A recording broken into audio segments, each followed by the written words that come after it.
In your professional role, participants often look to you as a trusted adult. You may be an important person to turn to when they have a question that they would not ask a friend, family member, or another staff member. How do I make an appointment to get on birth control? How do you know if you're bisexual or pansexual? How did you learn about sex? What's a wet dream? Can you get tested for every STI? Questions related to sexuality are unique and may feel tricky, but fear not. We're here to help by taking you through the 4 steps to answering sexuality questions. This simple 4-step communication technique will help staff answer any kind of sexuality question, even if they are unsure of the answer and without sharing personal experiences and values. The 4 steps of this communication technique are: Step 1, normalize the question. Step 2, ask for more information. Step 3, answer the question. And Step 4, check for understanding. Following these steps helps staff respond to participants' questions directly and responsibly. Sexuality is a normal and natural part of life.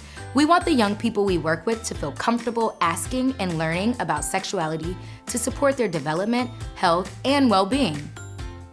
Staff can normalize questions by affirming the questions asked. For example, "That's a great question. Thank you for asking me that question." Or, "I hear that question a lot." We don't know why a participant is asking us the question, so it's important that we avoid making assumptions or judgments. We call that taking off the adult glasses.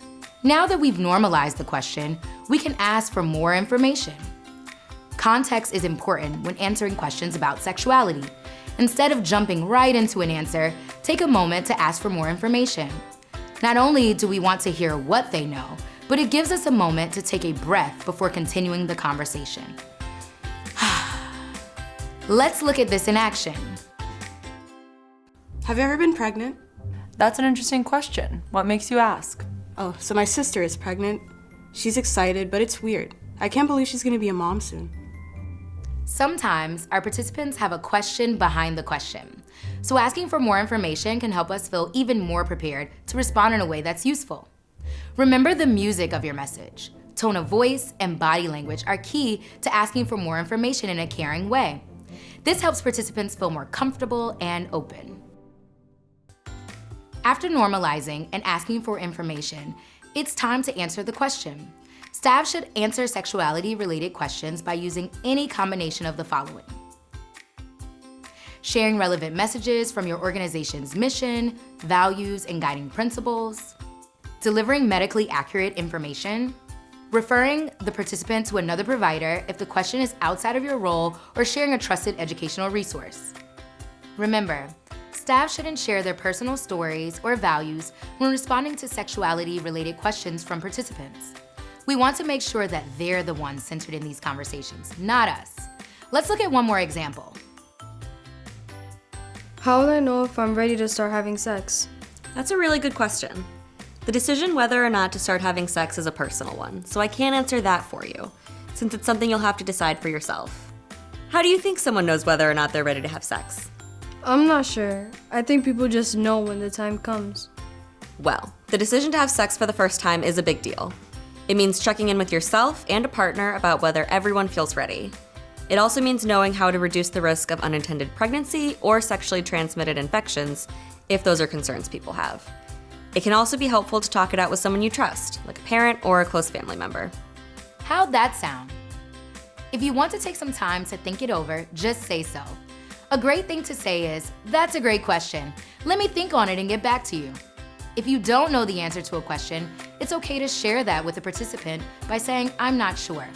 You could even offer to look up the answer together. Just make sure you let them know when you can get back to them, or let them know where they can learn more information in the meantime. The 4th and final step is to check for understanding. Staff can do this by saying, "How do you feel about my answer?" Or, "What takeaways do you have from our conversation?" Checking for understanding is an opportunity for staff to review the conversation, correct misunderstood information, and keeps the door open to future conversations.